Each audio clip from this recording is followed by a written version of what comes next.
الحمد لله الذي شرفنا بصيام شهر رمضان وأنزل على حبيبه القرآن. الصلاة والسلام على حبيبه محبوب الإنس والجان وعلى آله وأصحابه أجمعين هدى للناس. صدق الله العظيم وصدق رسوله النبي الكريم الأمين. إن الله وملائكته يصلون على النبي يا أيها الذين آمنوا صلوا عليه وسلموا تسليما. الصلاة والسلام عليك يا سيدي يا رسول الله وعلى آلك وأصحابك يا حبيب الله. مولاي صل وسلم دائما أبدا على حبيبك خير الخلق كلهم. هو الحبيب الذي ترجى شفاعته لكل هول من الأهوال مقتحم. منزه عن شريك في محاسنه فجوهر الحسن فيه غير منقسم. مولاي صل وسلم دائما أبدا على حبيبك خير الخلق كلهم. اللہ تبارک و تعالی جل جلالہ وعم نوالہ واتم برہانہ وعظم شانہ کی حمد و ثنا اور حضور پر نور شافع یوم النشور دستگیر جہاں غم گسار زماں سید سرواراں حامی بے کساں خدا تعالی کے حبیب دو جہاں کے طبیب احمد مجتبی جناب محمد مصطفیٰ صلی اللہ علیہ وآلہ وصحابہ وبارک وسلم کے دربار گوہربار میں ہدیہ درود و سلام عرض کرنے کے بعد محترم سامعین، ماہ رمضان المبارک کی بخشش کا خصوصی عشرہ اپنی سعادتوں سے فرزندان اسلام کو نواز رہا ہے۔ رمضان المبارک کا دوسرا جمعۃ المبارک ہے۔ حالت روزہ میں ہم سب اللہ کی بارگاہ میں حاضر ہیں۔ دعا ہے خالق کائنات جل جلالہ ہماری اس نہایت اہم حاضری کو اپنی بارگاہ میں قبول فرمائے۔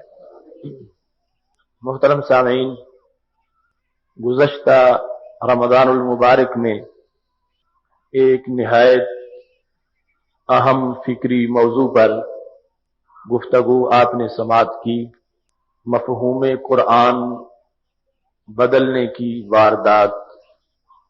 اس کا ایک حصہ آپ نے سنا اور ملک کے طول و عرض میں اس کے کیسٹ پہنچے اور بہت اطراف سے دوسری قسط کا مطالبہ کیا جاتا رہا، تو اللہ کے فضل سے ایک سال کے وقفے کے بعد آج اس موضوع کی دوسری قسط آپ حضرات کے سامنے پیش کرنا چاہتا ہوں۔ دعا ہے خالق کائنات جل جلالہ الفاظ کو تاثیر اور انداز کو حسن عطا فرمائے اور بات کو سمجھنے سمجھانے کی توفیق مرحمت فرمائے۔ پچھلے سال اس موضوع پر جو گفتگو ہوئی تھی، شاید آپ میں سے کچھ حضرات وہ سن کے آئے ہوں۔ اس موضوع پر آج کی ساری گفتگو کا مدار اور توقف ہے۔ موضوع کا تعارف تو آپ کے ذہن میں موجود ہے کہ قرآن مجید برہان رشید جو کتاب ہدایت ہے اور جسے ہدی للناس کہا گیا، تمام انسانیت کے لیے ہدایت ہے، تمام طبقات کے لیے ہدایت ہے۔ دنیا کے کسی کونے میں بھی کوئی انسان بستا ہے، اس کا تعلق سوچ کے کسی طبقہ کے ساتھ بھی ہے۔ قرآن مجید میں اس کے لیے ہدایت موجود ہے۔ اور قرآن مجید اسے راہ حق کی طرف بلاتا ہے۔ شرق و غرب، شمال و جنوب، مشرق و مغرب، عرب و عجم، ہر طرف قرآن مجید برہان رشید کی ہدایت موجود ہے، اور ہر بندے کو قرآن مجید رہنمائی اس کی حق کی طرف کر رہا ہے۔ قرآن مجید برہان رشید سے کچھ لوگوں نے اپنے غلط مقاصد پورے کرنے کے لیے استدلال کیے، پھر ان میں سے کچھ تو سہون غلطی کر گئے، اور کچھ جان بوجھ کے اپنے حرص اور خواہش کو ثابت کرنے کے لیے قرآن مجید برہان رشید کی آیات کو غلط اسلوب میں استعمال کرتے رہے، اور قرآن مجید برہان رشید کے اندر مانوی تحریف کے وہ مرتکب ہوئے، ترجمہ قرآن مجید میں غلطیاں کی گئیں، اور اس طرح کر کے ایک بگاڑ کی صورت سامنے آئی۔ ہمارا یہ موضوع ترجمہ کی غلطی سے متعلق نہیں ہے۔ قرآن مجید کے ترجمہ کی غلطی کیونکہ کچھ بھی سوجھ بوجھ رکھنے والے انسان کے لیے جو کہ قرآن مجید پڑھتا رہتا ہے اور ترجمہ قرآن مجید سے کچھ آگہی اور واقفیت رکھتا ہے، وہ تقابلی طور پر بھی ترجمے کی ان غلطیوں پر مطلع ہو جاتا ہے۔ لیکن ایک اس سے اگلا مقام ہے، وہ ہے مفہوم قرآن مجید میں غلطی کرنا، یعنی قرآن مجید برہان رشید سے ترجمہ صحیح کر کے اپنا غلط مقصد نکالنا، اس کو ایسے تناظر میں بیان کرنا کہ بغیر لفظ بولنے کے آپ کا مقصد اس سے ثابت ہو جائے۔ جس طرح کہ کوئی شخص کسی کو کسی بات کا چکمہ دیتا ہے، لفظوں میں اس کا ذکر نہیں کرتا، اپنی حیث قضائی سے، اپنی حالت اور کیفیت سے، اپنے اشاروں سے ایک بات کا اظہار کرتا ہے، حالانکہ وہ واقع میں موجود نہیں ہوتی اور نہ ہی وہ اپنی زبان سے وہ کہہ رہا ہوتا ہے، لیکن مخاطب اس کے غلط مطلب کو سمجھتا ہے اور اس سے فریب کھا جاتا ہے اور اس کو غلطی لگ جاتی ہے۔ قرآن مجید برہان رشید کو کچھ لوگوں نے ایسے تناظر میں استعمال کیا، آیات کو صحیح پڑھا، ترجمہ بھی صحیح کیا، مگر قرآن مجید برہان رشید سے جو انہوں نے اس وقت ثابت کرنا چاہا، مفہوم جو لینا چاہا، وہ مفہوم قرآن مجید کی مرضی کے مطابق نہیں تھا، بلکہ وہ ان کا اپنا خود ساختہ مفہوم تھا، جس کو ثابت کرنے کے لیے انہوں نے قرآن مجید کا غلط استعمال کیا۔ اس مفہوم کی غلطی کی بہت سی مثالیں پچھلی قسط میں آئیں، اور ان میں وہ لوگ جو حضرت علی رضی اللہ تعالیٰ عنہ کے مقابلے میں نکلے تھے اور جنہیں خوارج کہا گیا، حضرت علی رضی اللہ تعالیٰ عنہ کو انہوں نے معاذ اللہ کافر قرار دیا، تو قرآن مجید کی آیت پڑھ کے انہوں نے یہ کفر کا فتویٰ لگایا، ان الحکم الا للہ، حکم اللہ کا ہے اور فیصلہ اسی کا ہوتا ہے، کیونکہ حضرت علی رضی اللہ تعالیٰ عنہ نے حضرت امیر معاویہ رضی اللہ تعالیٰ عنہ کے ساتھ صلح کرتے ہوئے غیر اللہ کو حکم مان لیا ہے اور غیر اللہ کو فیصل مان لیا ہے، لہذا انہوں نے قرآن مجید کی مخالفت کی ہے، اور قرآن مجید میں جو حصر کیا تھا کہ حکم صرف اللہ کا ہے، اس کی مخالفت کرنے کی وجہ سے معاذ اللہ یہ دائرہ اسلام سے خارج ہو گئے ہیں۔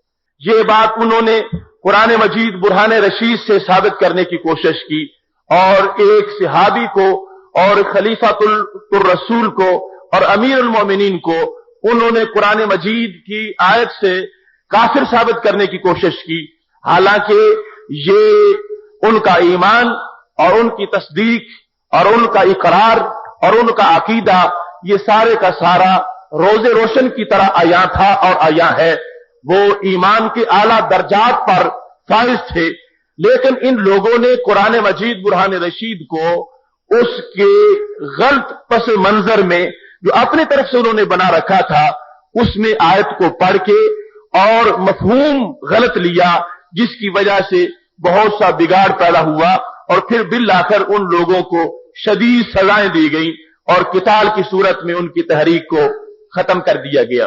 وہ ساری باتیں تفصیلاً پچھلے موضوع میں آ چکی ہیں۔ آج بھی ہم مزید کچھ ایسی مثالیں قرآن مجید سے سامنے لائیں گے، اور پھر موجودہ دور کے اندر جو لوگ فکری طور پر اس جرم میں ملوث ہیں کہ وہ قرآن مجید کے مفہوم کو غلط استعمال کر رہے ہیں، ان کی نقاب کشائی کریں گے، تاکہ اس ماحول کے اندر جو بہت سے ایسے مسائل پیدا ہو گئے ہیں جنہیں قرآن مجید کی بظاہر حمایت میں وہ پیش کرتے ہیں اور قرآن مجید کی آیات سے اپنا مطلب نکالنا چاہتے ہیں، حالانکہ ان کا حقیقت سے کوئی تعلق نہیں ہے، تو ہم نشاندہی کریں گے کہ یہاں کیسے وہ فکری واردات کر رہے ہیں، مفہوم کو بدلنے کی کوشش کر رہے ہیں، تاکہ سادہ لو مسلمان ان کے داؤ پیش سے محفوظ ہو جائیں اور قرآن مجید کی حقیقی ہدایت کی طرف ان کی رہنمائی ہو سکے۔ محترم سامعین، اس صورت میں ایک مفہوم کی غلطی شام کے کچھ لوگوں نے کی۔ حضرت علی رضی اللہ تعالیٰ عنہ کا دور تھا، تو شام کے کچھ لوگوں نے شراب کی حلت کا قول کیا۔ انہوں نے کہا کہ شراب پینا جائز ہے، اور انہوں نے یہ جواز قرآن مجید سے پیش کیا۔ حضرت علی رضی اللہ تعالیٰ عنہ کے پاس انہیں پیش کیا گیا۔ آپ نے انہیں جب ان سے پوچھا تم ایسا کام کیوں کرتے ہو؟ وہ بظاہر متقی لوگ تھے اور بڑے پرہیزگار نظر آ رہے تھے، تو آپ نے فرمایا تم شراب کیوں پیتے ہو اور جوئے کا مال کیوں کھاتے ہو؟ تو انہوں نے کہا اس کا تو ہمارے پاس جواز موجود ہے۔ آپ نے فرمایا کیا جواز ہے؟ تو انہوں نے 7ویں پارے کی یہ آیت پڑھی، اس اپنے مقصد کو ثابت کرنے کے لیے، لَيْسَ عَلَى الَّذِينَ آمَنُوا وَعَمِلُوا الصَّالِحَاتِ جُنَاحٌ فِي مَا طَعِمُوا اِذَا مَا اتَّقَوْا۔ جو لوگ ایمان لے آئے اور انہوں نے نیک کام کیے، ان پر کوئی حرج نہیں اس شے میں جو وہ کھا جائیں، ان پر کوئی حرج نہیں۔ جو مومن ہیں اور نمازیں پڑھتے ہیں، مومن ہیں اور روزے دار ہیں، مومن ہیں اور عمل صالح کرتے ہیں، ان پر کوئی حرج نہیں فی ما طعموا، جو بھی وہ کھا جائیں، خواہ وہ جوئے کا مال ہو، خواہ وہ شراب ہو، خواہ وہ شراب کی کمائی ہو، ان پر اس معاملے میں کوئی حرج نہیں، اذا متقوا، جب تک وہ ڈرتے رہیں۔ یہ آیت انہوں نے جواز کے طور پر پیش کی۔ اب جب اس کا ترجمہ ایک عام آدمی سمجھے گا، عام آدمی کے سامنے اس ترجمے کو بیان کر دیا جائے اور پھر اس سے یہ مفہوم اخذ کر کے بتایا جائے، تو عام شخص تو بالکل اس بات کو تسلیم کرنے پر آ جائے گا کہ اللہ تبارک و تعالیٰ نے تو مطلقاً اجازت دے دی ہے، صرف بندے کے لیے یہ شرط ہے کہ وہ مومن ہو اور پھر پرہیزگار ہو، یعنی دوسری پرہیزگاری اس میں موجود ہو، وہ نمازی ہو اور پھر شرابی ہو، وہ بظاہر یہ ساری پابندیاں کرنے والا ہو، لیکن اللہ نے اس کو کھانے پینے کے مسئلے میں بالکل بری کر دیا ہے۔ فی ما طعموا اذا ما اتقوا، جو بھی وہ کھا جائیں، خواہ وہ جوئے کا مال ہو، خواہ وہ شراب ہو، خالق کائنات نے ان پر کسی قسم کا کوئی حرج نہیں رکھا اور نہ ہی ان سے کوئی اس بارے میں پوچھ گچھ ہوگی۔ اب دیکھو کتنا بڑا اندھیرا استدلال تھا، دن کو رات کہنے والی بات تھی۔